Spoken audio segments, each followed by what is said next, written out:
Fala pessoal, boa noite. Eu sou o professor César Ricardo, professor de administração do Campus Centro, Caxias. Estou aqui de novo, mais uma das nossas lives. Hoje a gente vai falar um pouquinho sobre é, controle financeiro. Eu vou receber um convidado para conversar com a gente. Estou aqui convidando ele para conversar com a gente aqui. Só um minutinho.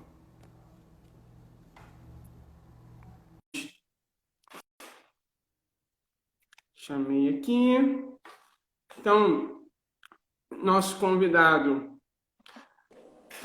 aceitou. É o André Boa noite, William. César, tudo bem? Tudo. Então, o nosso convidado é o André William. Ele é analista de investimento, analista em controle financeiro, certo? E hoje a gente vai conversar um pouquinho sobre finanças, sobre gestão financeira, né? Mas hoje eu vou querer mais até aprender do que falar. E aí, por isso eu já vou passar a palavra. Se apresenta aí pro pessoal, André, conversa um pouquinho, fala um pouquinho quem é você, sobre o que nós vamos conversar hoje, certo? Dá seu boa noite aí para a galera, para a gente poder te conhecer um pouquinho melhor. Boa noite, César, boa noite, pessoal. Então, César, é isso mesmo, eu sou especialista em investimentos, certificado pela Ambima, que é a Associação Brasileira das Entidades de Mercado Financeiro e Mercado de Capitais. Então, antes da gente começar a conversar, né, César, eu queria agradecer ao teu convite, ao convite aí do grupo de administração do Pedro II. Fiquei bastante honrado, bastante feliz com esse convite. Uma instituição que eu respeito e admiro bastante e um tema que eu amo de falar. Eu amo falar sobre finanças pessoais, finanças familiares, né, no ambiente familiar, que é um assunto de grande importância. E é triste, César, porque hoje muita gente não dá a devida importância para esse tema. É um tema que deveria estar totalmente ligado no nosso dia a dia, e acaba passando batido, como se não fosse tão importante falar sobre finanças no nosso dia a dia, na mesa de café da manhã, na mesa de jantar. E é altamente importante a gente ter um controle financeiro ajustado, adequado. Eu trouxe um dado aqui, César, que vai servir como parâmetro para a gente iniciar a nossa conversa. Uma pesquisa de janeiro de 2020, desse ano, no início do ano, antes da pandemia, né? Do SPC, que dizia que 48% dos entrevistados das famílias brasileiras não fazem os entrevistados disseram, né, que não fazem o controle orçamentário, não fazem o controle das finanças, suas finanças pessoais. E esse dado é muito alarmante, é muito assustador. Você pensar que quase metade da nossa população, né, das famílias brasileiras, estão vivendo a moda deixa a vida me levar, sem assumir o controle da sua própria vida financeira, né? Deixando passar batido um tema tão importante. Eu costumo comparar o nosso controle financeiro, César, como se fosse um controle de um carro, como se fosse um veículo. Para você controlar um carro, para você dirigir, você precisa de habilitação, você precisa ter um conhecimento técnico, um conhecimento mínimo, né, sobre direção. Senão você acaba causando um acidente. Ou não, você nem pega um carro, né? Justamente para não causar um acidente. Agora, olha o que a gente faz, César. Na nossa vida financeira, a gente não tem conhecimento, ou por falta de tempo, falta de interesse, e acaba causando um acidente para o nosso bolso. Porque a gente tem que controlar a nossa vida financeira. Diferente do carro, que você pode se abster, caso você não tenha capacidade de assumir o volante, não tenha interesse, a sua vida financeira não, ela está ali todo dia. Se você não tiver o interesse na tua vida financeira, ela vai estar altamente descontrolada. Você não vai conseguir carregar esse veículo por muito tempo, sem um grande acidente financeiro, né, César? Mas é isso, eu estou muito ansioso, com muita expectativa para essa nossa conversa, cara. Eu gosto muito desse tema. Sim, e boa noite aí pro pessoal que está chegando, né? A professora Isabel falou que vai anotar tudo, podem anotar, também anotem para depois passar para mim, né? que eu não vou poder ir anotando, então anota aí para depois ir me passando, né? Para eu poder pegar as dicas também. Boa noite para a galera que está chegando, tá dando boa noite aí. Bom, e é justamente por isso, né, pelo controle financeiro da nossa vida, a gente não tem como fugir, né, André? Não tem como a gente, assim, o carro, se você não souber dirigir, você não pega ele. As nossas finanças não tem como a gente escapar dela, a gente precisa ter esse controle. É importante que a gente conheça até alguns conceitos de economia, que a gente conheça alguns conceitos de algumas informações que são passadas, às vezes, em telejornais que a gente vê e muitas vezes não sabe o que está sendo falado. Então, por exemplo, é importante que a gente entenda micro e macroeconomia, né? Como é que isso influencia na nossa vida, no nosso dia a dia. Então, só para conceituar assim, para os nossos alunos aí que vão chegando, a microeconomia é aquele setor da economia que estuda. Boa noite aí, Júlio, chegando. Eu estou fazendo média, né? Bom, a microeconomia é aquela economia que estuda os setores, né, específicos. Então, a economia familiar, a economia de determinados setores das empresas, certo? E a macroeconomia é a economia que fala da economia da nação como um todo, do nosso país como um todo, né?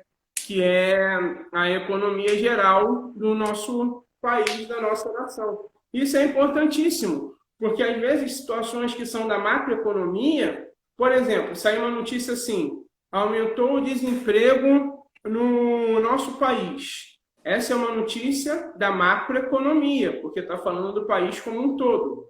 Quando sai assim, aumentou o desemprego no setor automobilístico, está falando da microeconomia. Por quê? Porque está se referindo a um setor específico da economia, que é o setor automobilístico. E por que é importante a gente se atentar à macroeconomia também, se não é da familiar ali do dia a dia? Porque quando você fala de inflação, você fala da macroeconomia. O que é a inflação? A inflação o que a inflação causa? Um aumento generalizado nos preços. Aí você vai no mercado, você não aumentou o seu salário, mas você vai no mercado e aumentou o tomate, o leite, o feijão, o arroz. Então, quando sai na televisão lá que a inflação aumentou, isso atinge diretamente a sua microeconomia familiar. Você precisa estar atento a essas informações. Quando sai uma notícia que aumentou o custo da energia elétrica, você pensa assim, nossa, vai aumentar minha conta de luz. Mas não só isso, né, André? Por quê? Quantos produtos que a gente consome, quase que 100% deles, precisam da energia elétrica para serem produzidos. Então, você vai cortar o seu cabelo no barbeiro e aí aumentou o preço do corte do cabelo. Por quê? Porque o barbeiro precisa da luz para ligar a máquina. Você vai na padaria comprar o sorvete e aumentou o preço do sorvete porque precisa do freezer. Então, é a macroeconomia atingindo a nossa economia familiar. E aí eu te pergunto, como é que a gente tem controle disso, André? Como é que a gente consegue controlar isso daí no nosso dia a dia? Não tem, né, César? É muito difícil, é um tema muito difícil. Citaram aí, enquanto você falava, o aumento da carne. A carne é um outro item, né, César? Que aumenta, a gente vê aquele desespero no mercado, começa aquelas reportagens dos jornais falando dos preços, com os consumidores já um pouco insatisfeitos, incomodados. Falaram também do aumento do salário mínimo, é justamente isso. Se o seu salário não acompanha a mudança inflacionária, você está exposto. Você está disposto. Você se precaver para isso é muito difícil. É muito complicado, é um tema muito complexo. Como que a gente se protege de mudanças macroeconômicas, César? Não tem outro jeito, tendo a microeconomia ajustada. Se a gente tiver a nossa microeconomia em dia, controlada, a gente fica menos exposto aos impactos negativos da macroeconomia. Você pensa comigo duas situações. Na primeira situação, uma pessoa que não tem controle da microeconomia, que está endividado, nem sabe o quanto está endividado, mas de fato tem muitas dívidas a pagar, não faz esse controle. E tem um aumento inflacionário. A inflação vai aí para para um patamar que a gente não esperava. Essa pessoa, além das dívidas que ela já possui, ela acaba tendo dívidas maiores ainda, porque o salário dela, que hoje pode ser o mesmo, já não tem o mesmo valor de antes.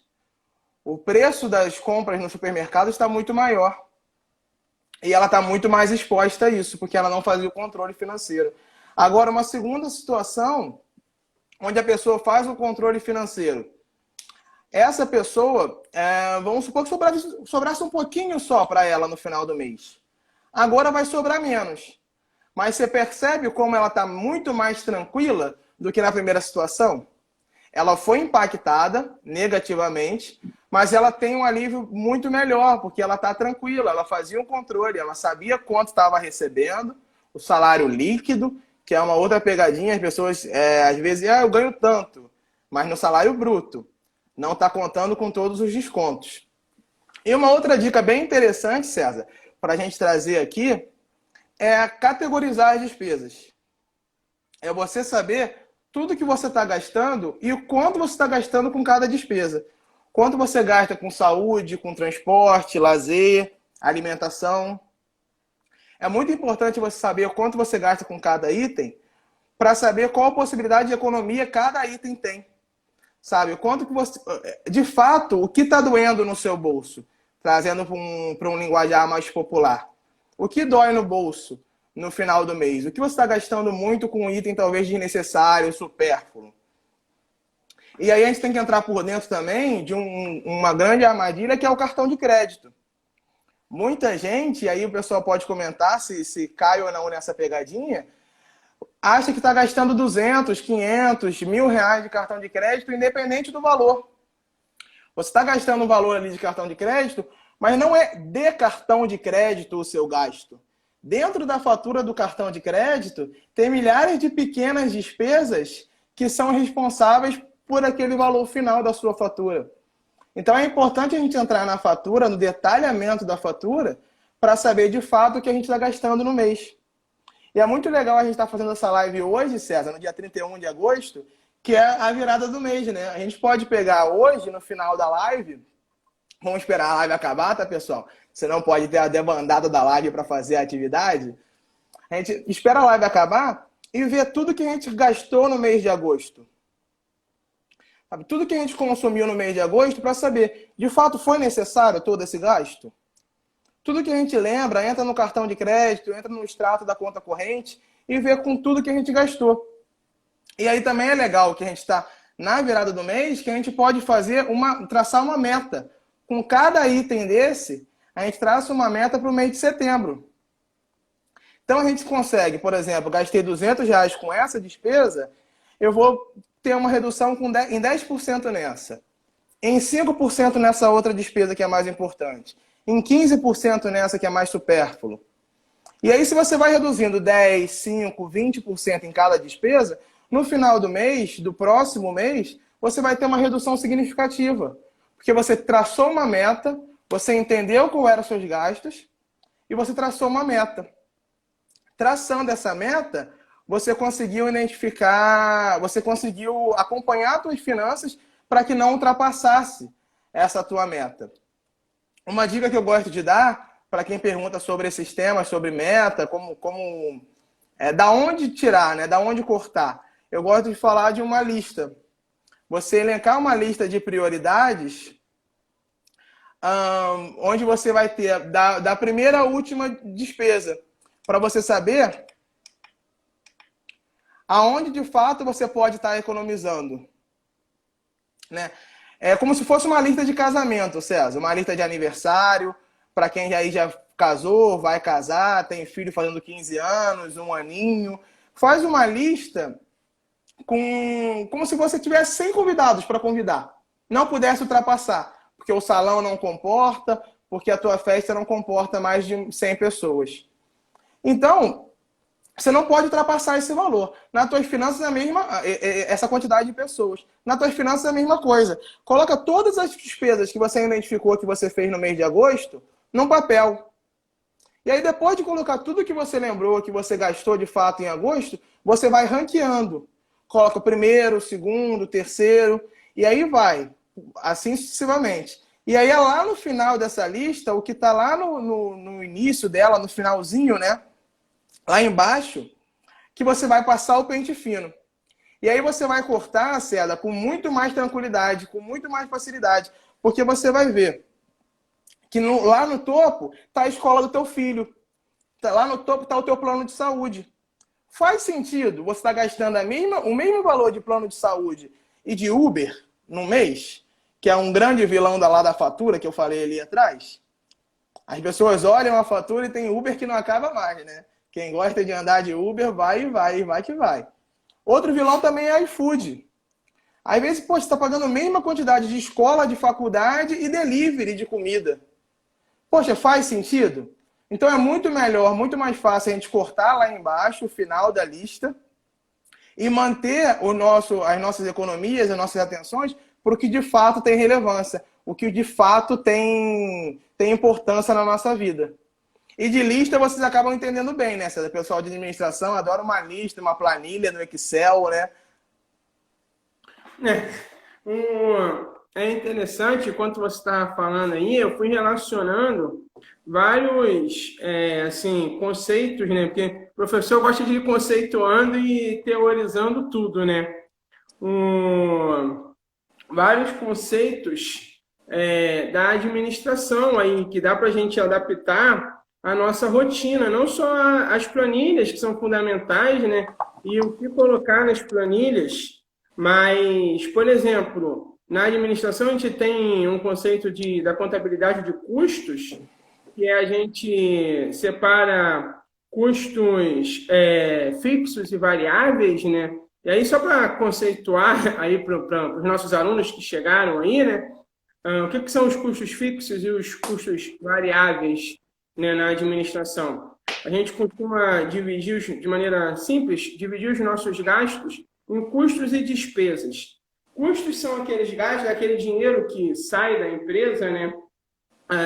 É aquele dinheiro que sai da empresa que tem diretamente ligação com a atividade fim da empresa. Então, por exemplo, numa fábrica, o custo é aquele dinheiro que sai para a produção. Ele está ligado com a produção da empresa, certo? E a despesa é aquele dinheiro que sai para o material mais administrativo, tem mais a ver com a administração da empresa, certo? Com o setor administrativo. Ele não está tão direcionado assim para a produção da empresa.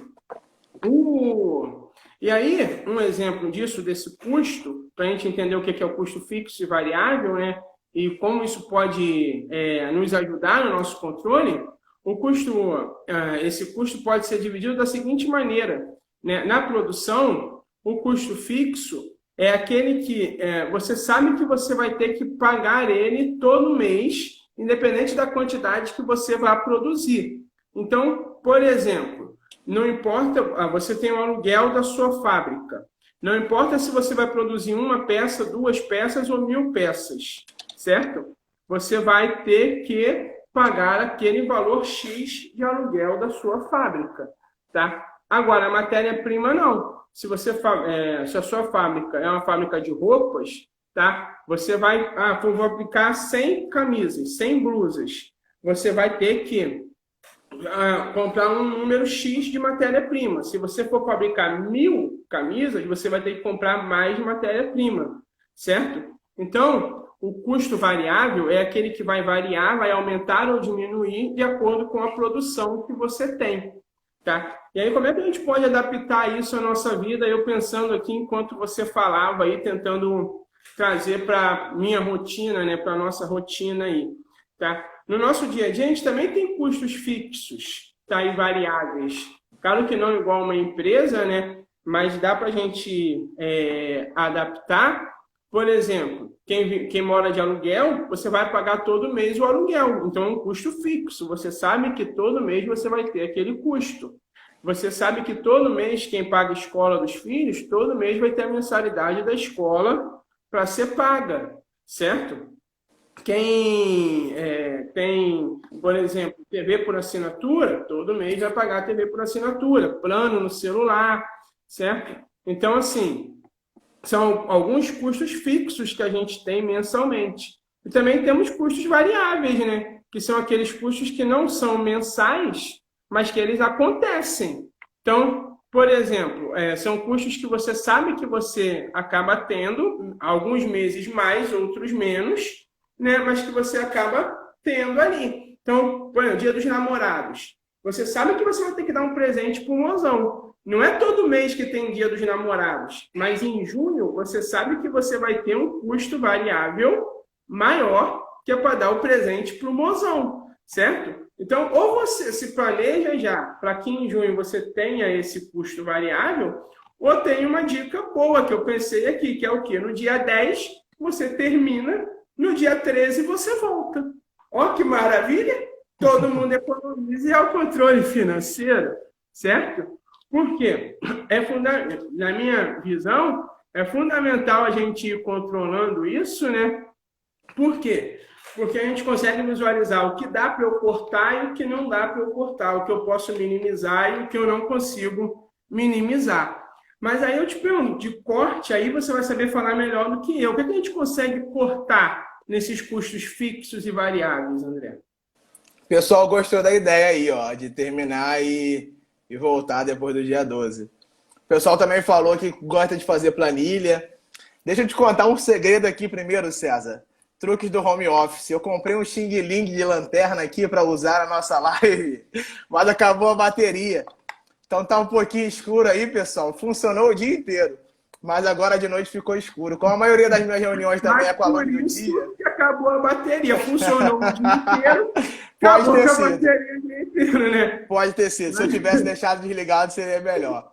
Mas voltando aí ao que você disse, para a gente não perder muito tempo, que é precioso. Você falou do Dia dos Namorados. É exatamente isso.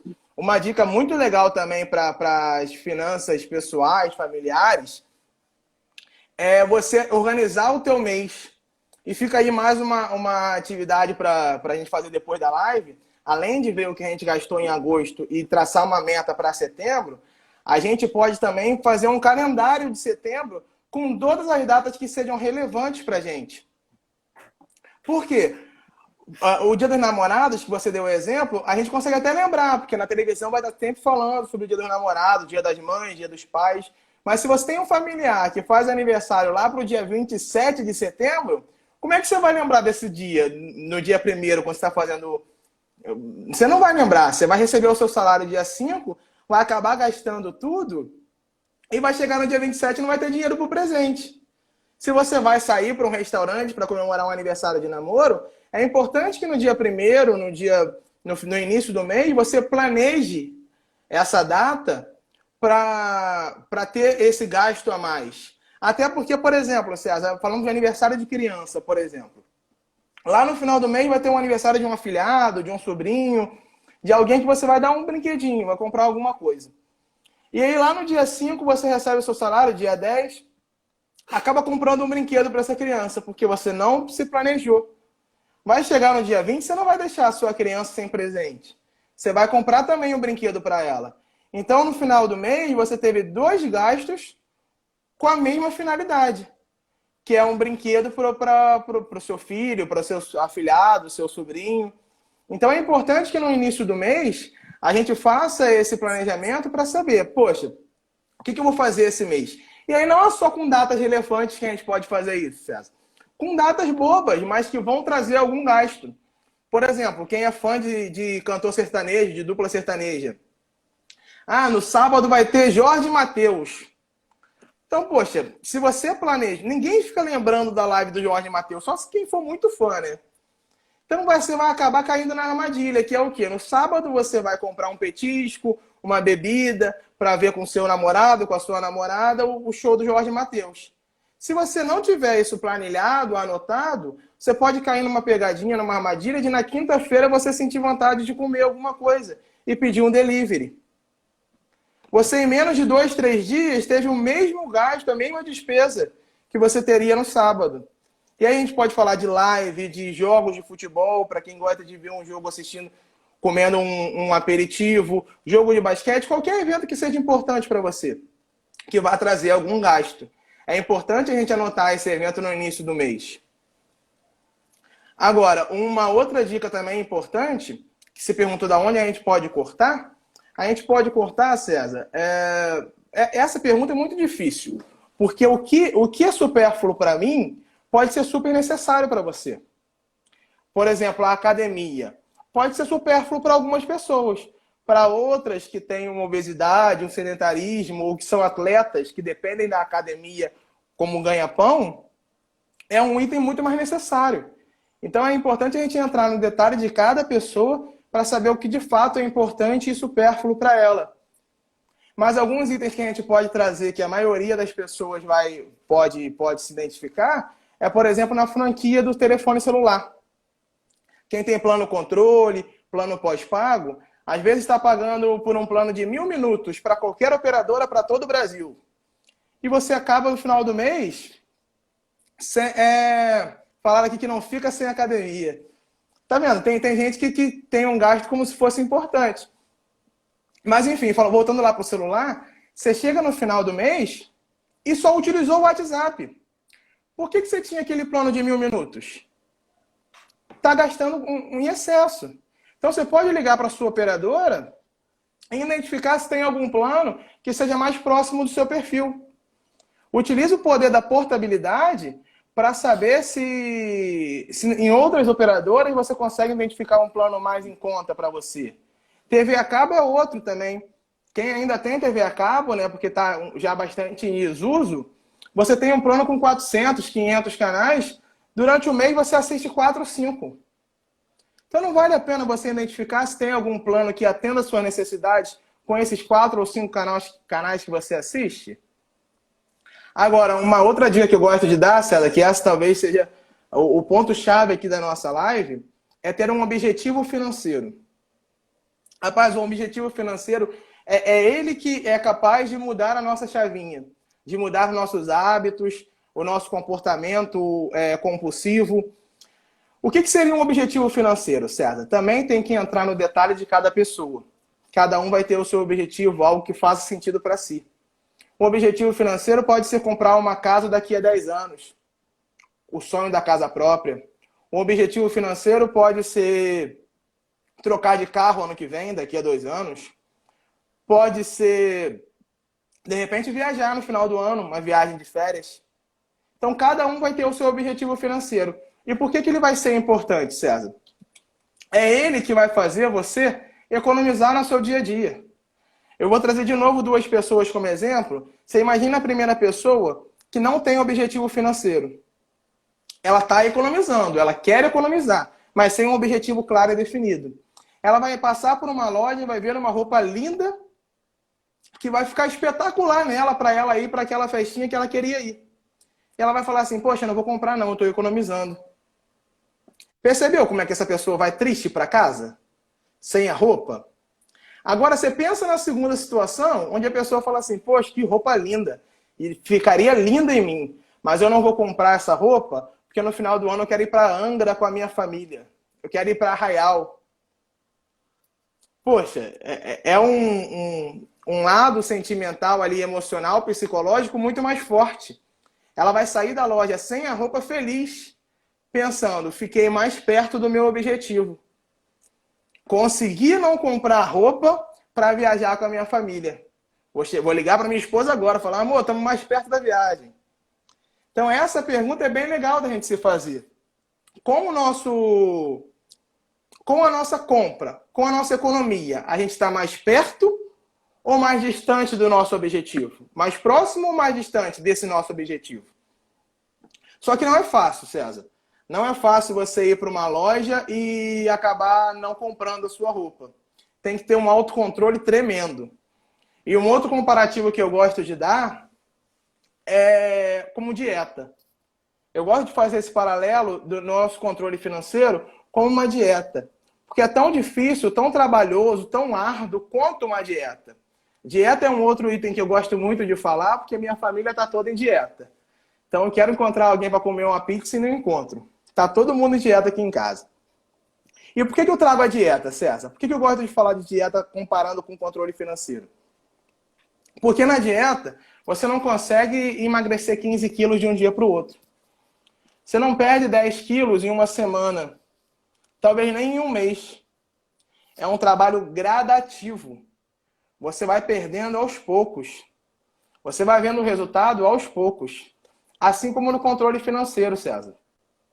No controle financeiro, você não vai ficar rico do dia para a noite. Em uma semana, você não vai eliminar suas dívidas. Dependendo da sua situação financeira, você vai ficar 2, 3, 4, 6 meses, um ano para ver um resultado. Mas da mesma forma que a dieta, no final você vai falar assim, valeu a pena. Alcancei meu objetivo. Todo aquele trabalho longo e demorado que eu fiz lá atrás valeu a pena. E na vida financeira é a mesma forma. Você vai chegar no final de um ano, 2 anos e falar, valeu a pena toda aquela economia exagerada que eu fiz lá atrás. Hoje tá me dando um alívio, um conforto, uma qualidade de vida muito maior. Uma qualidade de vida para mim e para as pessoas que eu amo. Mas falando de dieta, César, eu vi na última live que é um item que você entende bastante, né?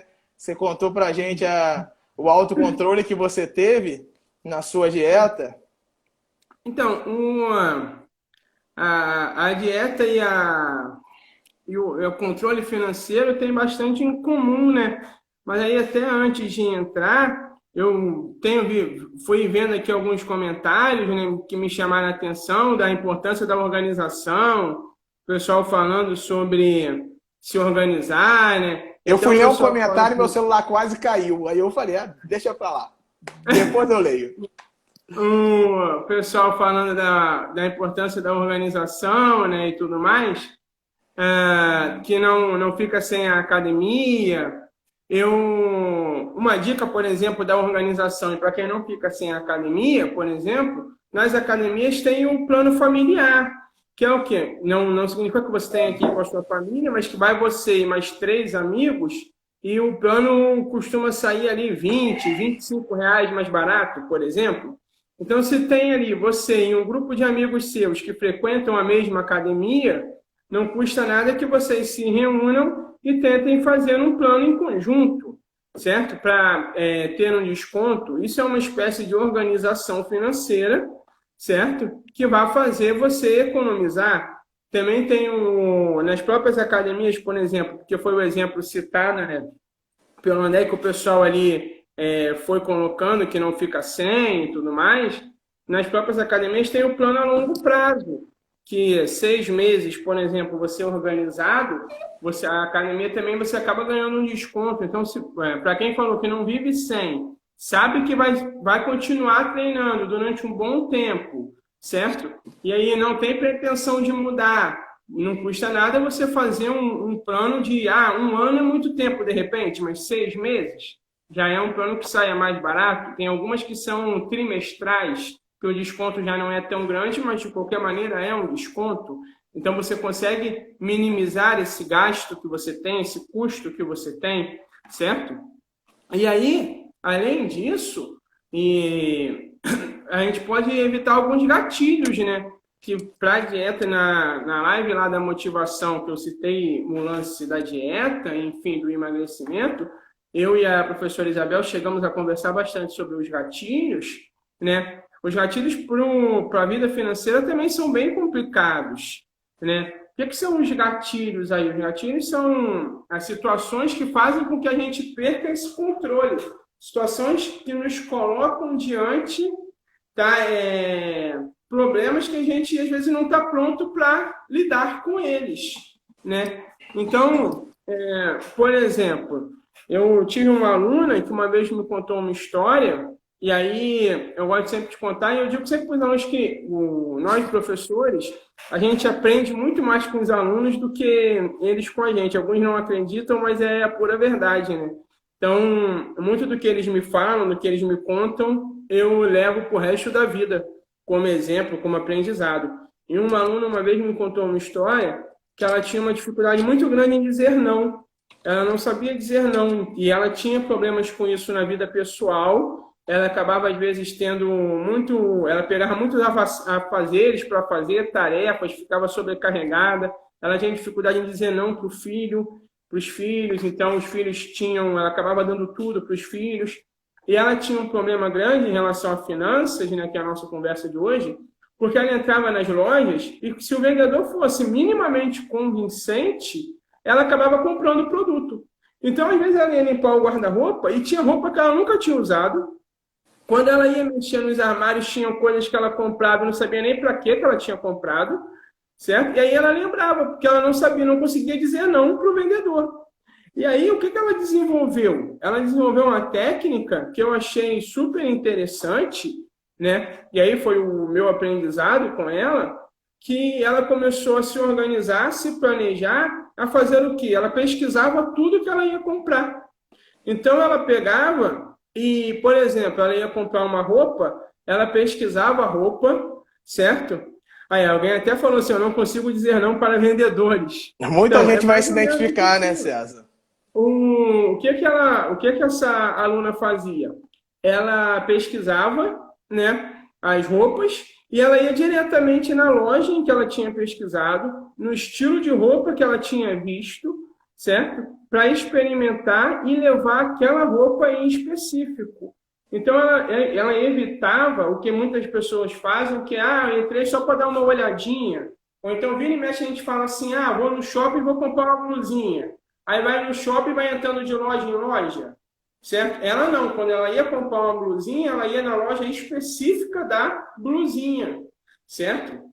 Ou quando ela ia comprar um eletrodoméstico, um móvel, ela ia na loja de específica do móvel, onde ela tinha visto mais barato, onde ela tinha visto o que ela queria, porque ela não conseguia dizer não para o vendedor. E aí ela comprava, às vezes, um monte de bugiganga, de coisas que ela nem utilizaria, certo? E com isso ela conseguiu evitar bastante gasto, assim, tá? E você tem mais algumas dicas aí? Como que a gente consegue evitar esse tipo de gasto no dia a dia, né? De gastos que a maioria... Porque esse é um caso específico, né? De uma pessoa que não conseguia dizer não. Então ela tinha uma situação até... Na época ela estava fazendo psicólogo, ela estava procurando uma ajuda para lidar com isso.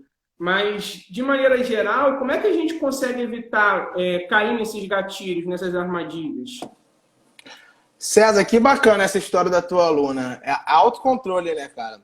Autocontrole, autoconhecimento. Autoconhecimento é tudo, é muito importante. Ela sabia de fato o que causava gatilho nela, né? Quais eram as armadilhas, quais eram as armadilhas que ela estava suscetível no dia a dia e fazia de tudo para evitar. Pô, muito bacana. Por isso que eu adoro conversar com o professor. Que aí toda conversa vira uma aula, né? Muito legal. Então, um grande vilão, César, de gatilhos e armadilhas é o supermercado.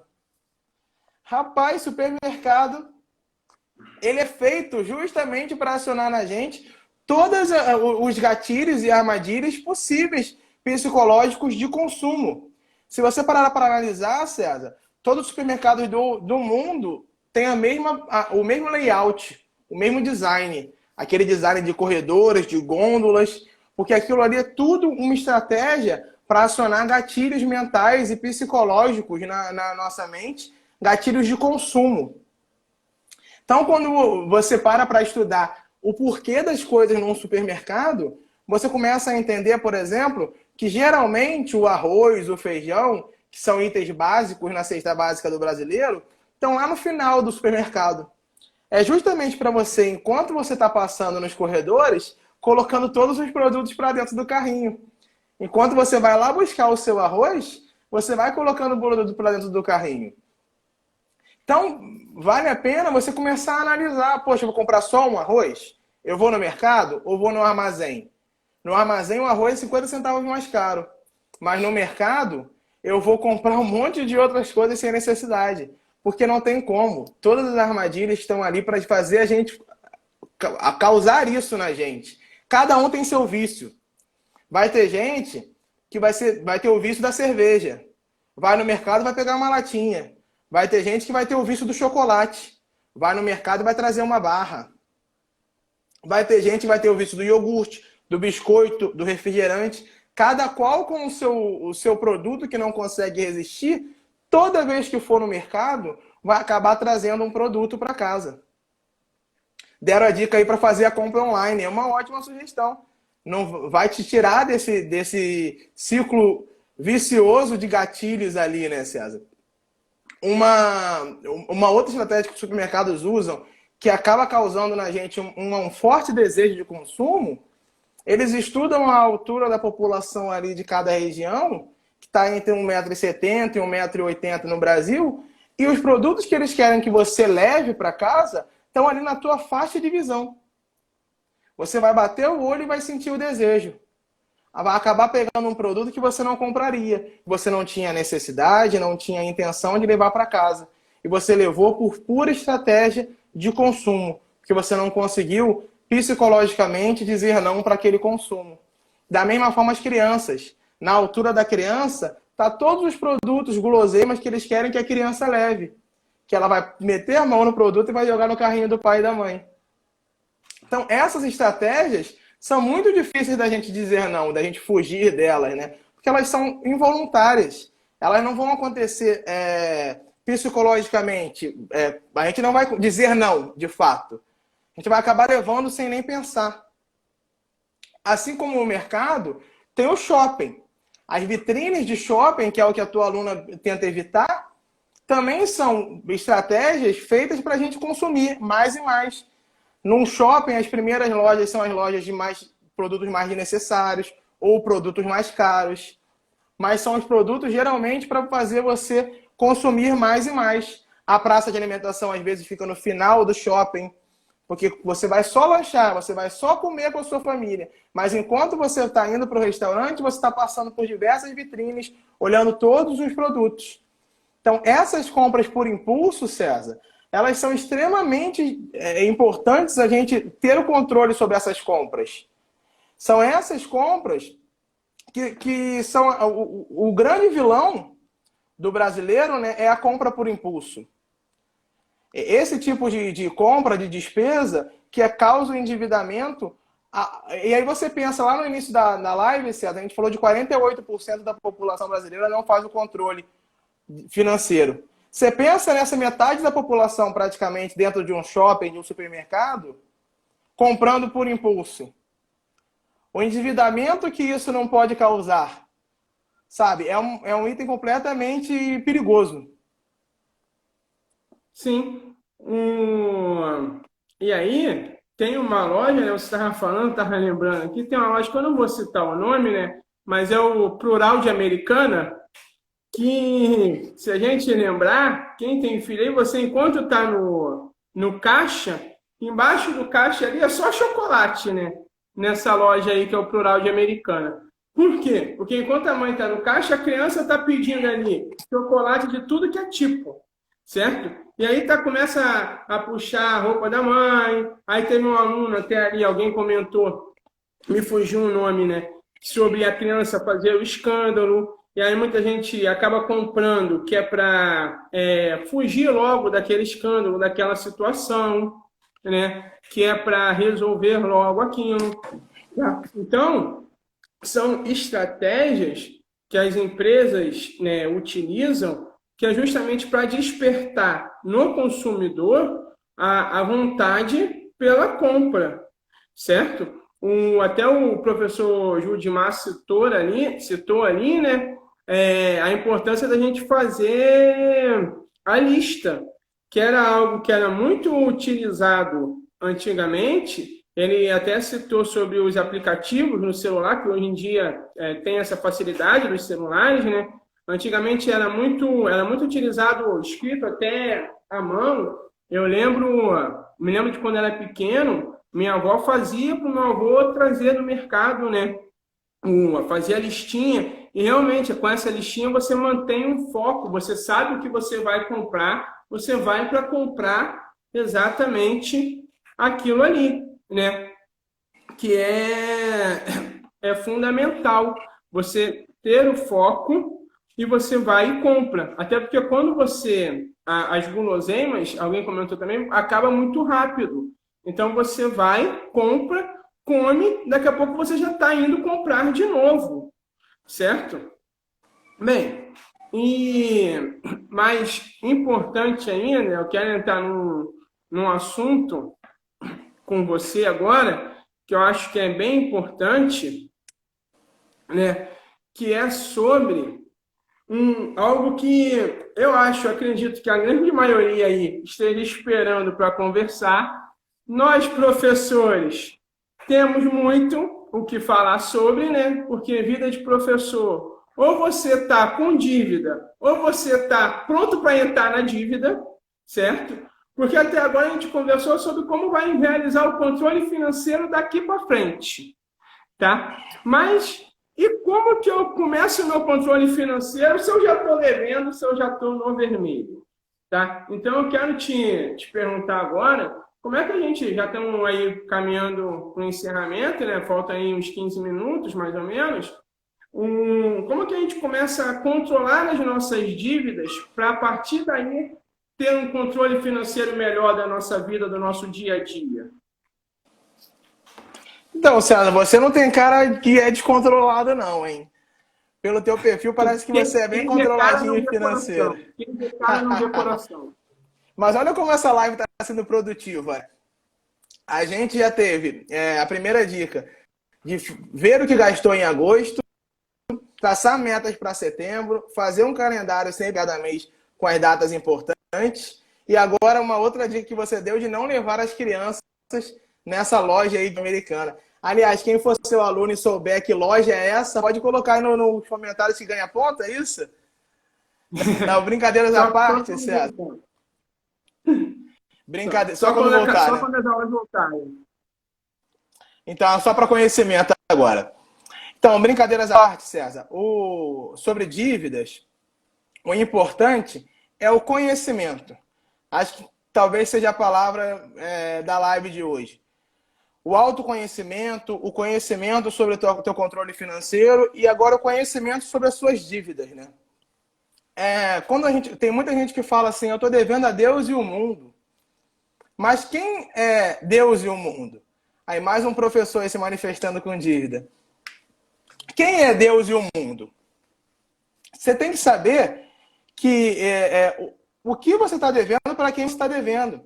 Às vezes você pegou um empréstimo lá atrás, no momento inadequado, fortuito, aconteceu alguma necessidade, você precisou de um empréstimo. Você tem que saber hoje até quando vai o seu empréstimo, quantas parcelas faltam, qual é a taxa de juros dessa parcela. Muita gente não sabe, César, que a maioria dos nossos créditos no Brasil hoje tem uma taxa de desconto, um desconto percentual, quando você antecipa suas parcelas. Então, às vezes, você está com uma dívida. Se ela tem a possibilidade de antecipar o seu financiamento, o seu empréstimo, o seu crédito, entrou um 13º, entrou uma renda variável, entrou um ganho extra que você não estava esperando, por que você não avalia a ideia de pagar as suas últimas parcelas? Diminuir consideravelmente a sua dívida. Às vezes, César, o desconto na parcela gira em torno de 50%, 70%, até 80%. Então, são descontos consideráveis que a gente pode estar aí abrindo mão só pelo fato de não observar a nossa dívida a fundo. Saber o que a gente está gastando, como que a gente está gastando, quem a gente está devendo, por que a gente está devendo. E isso é para quem está em dia, né? Quem tem um crédito está em dia. Mas tem gente também que está em atraso, que está negativado, que está com o famoso nome sujo, né? E aí é um caso ainda mais complicado, mais delicado. Mas a gente sabe que a maioria das pessoas que estão em atraso não estão porque querem, por má fé, nada disso. Estão porque no primeiro mês não conseguiram pagar, por qualquer motivo. No segundo mês ficou mais difícil. No terceiro mês ficou mais difícil ainda. E aí, quando vieram juros sobre juros, foi virando uma bola de neve. Hoje já passou 1 ano, 2 anos e já deixou para lá. Mas aí que está o perigo, César. O deixar para lá pode ser muito complicado. Porque você está praticamente dizendo para si mesmo que vai ficar com o nome sujo para o resto da vida. Então é importante a gente sempre procurar o nosso credor para ver a possibilidade de renegociar. Sabe? Qual o pé da nossa dívida hoje? Quanto tempo faz? Qual o valor dela total para pagar por inteiro? Qual o valor dela para pagar em parcelas? Sabe, é muito importante a gente saber disso, porque diversas vezes no ano tem o feirão do limpa-nome do Serasa, do SPC. Se você sabe que a sua dívida está um pouco a mais do que você pode pagar hoje, de repente, nesse feirão, ela fica mais barata. Mas você só vai saber disso se você tiver o controle, mesmo das suas dívidas. Saber como a tua dívida, pagando hoje, quanto que você tem de desconto? Quanto que você pode parcelar essa dívida?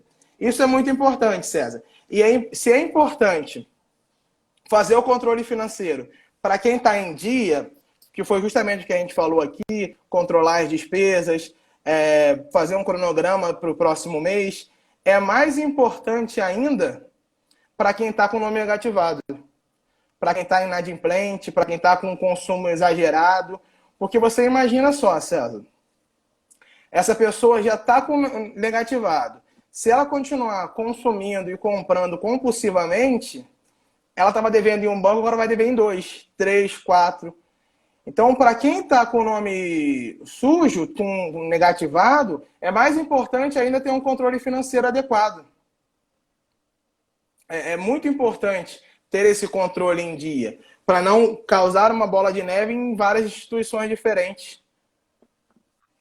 Então, acho que o Rafael, né, o Rafa comentou aí, enfim, sobre adiantar as parcelas. Em alguns casos, dá sim para adiantar em alguns tipos de negociação. Você pode ligar, né, e procurar se dá para adiantar. Na maioria das vezes, o adiantamento, você consegue ter um desconto legal, pagando 2 parcelas em conjunto, muitas vezes.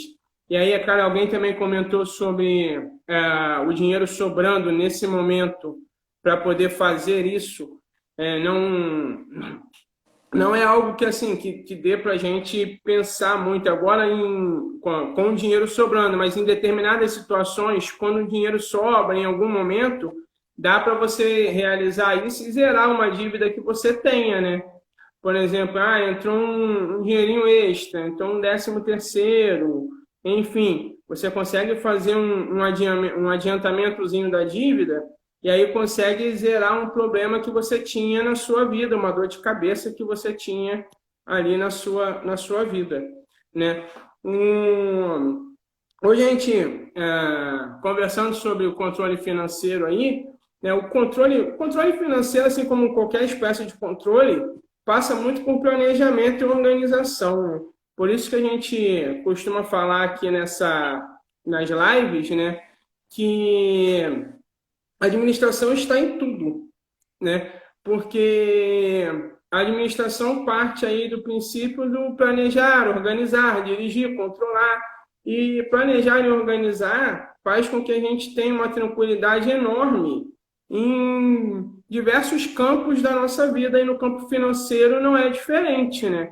Quando você consegue planejar os meses, o dia a dia, as semanas, os gastos que você vai ter, você consegue organizar o seu salário para que ele consiga caber ali, fazer um mês caber dentro do seu salário, né?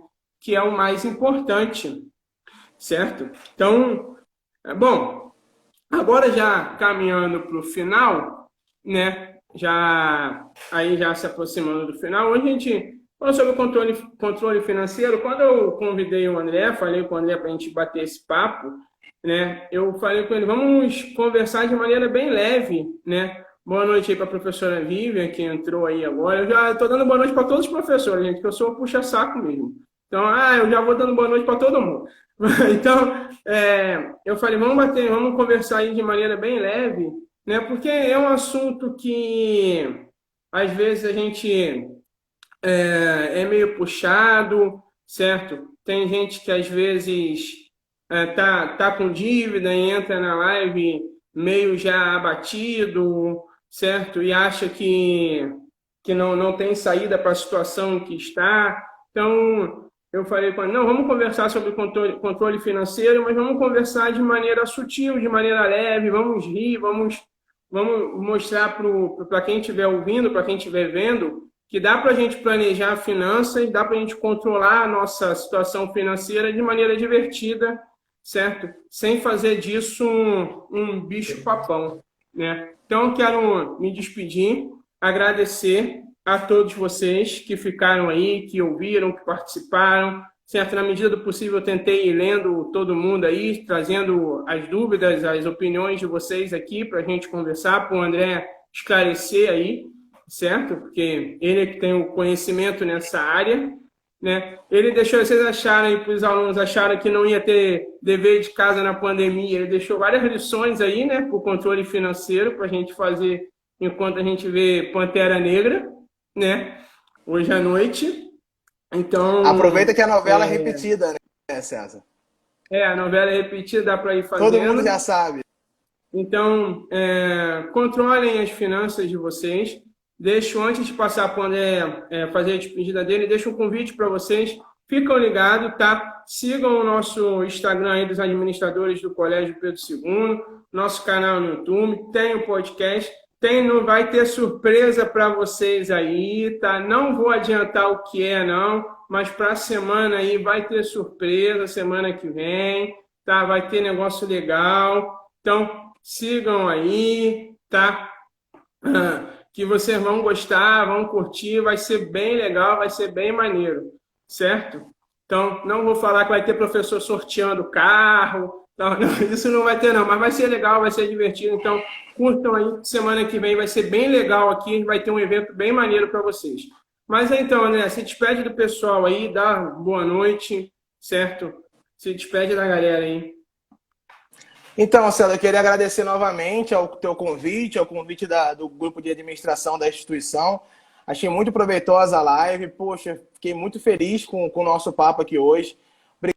Obrigado, pessoal aí que prestigiou, assistiu, aos amigos lá do trabalho, colegas de trabalho que assistem também, que botaram a carinha ali, fizeram comentários. Foi muito bacana hoje. Eu queria também me deixar à disposição de quem tiver mais interesse sobre esse tema ou sobre qualquer outro tema sobre investimento, sobre economia. Lembrando, falaram aí sobre investir em bolsa de valores e etc. Investir em ações. O primeiro passo do investimento é ter o controle financeiro. E aí os próximos passos são, depois de começar a sobrar dinheiro, aí sim a gente vai a fazer esse dinheiro render. Eu Sim, acho acho que o André travou ali. Ainda bem que foi no finalzinho, né? Bom, gente, dá para falar? Dá para se despedir aí? Então, voltou? Voltou. Fala aí rapidinho. Eu vou só, Não, tô não. com medo da internet cair, vou só dizer Tá, uma... então antes da uma internet frase cair rapidinho, lá... então, para encerrar. Eu queria encerrar com uma frase que... Tá indo? Então, ó, eu coloco a frase... Então, deixa eu ver se dá pra... Ó, a frase não saiu. Quer tentar falar rapidinho Tá, por causa do tempo? vou falar rapidinho. É de Benjamin Franklin, que diz, com as devidas traduções, cuidado com as pequenas despesas. Um pequeno vazamento afundará um grande navio. Diz muito sobre o que a gente falou hoje, para ter cuidado com as pequenas despesas, para não virar uma bola de neve aí gigantesca e difícil de controlar. Obrigado pelo convite, César. Um forte abraço a todo mundo. Beijão. Show. Tchau, tchau, pessoal. A live vai pro Instagram já, tá bom? Tchau, galera.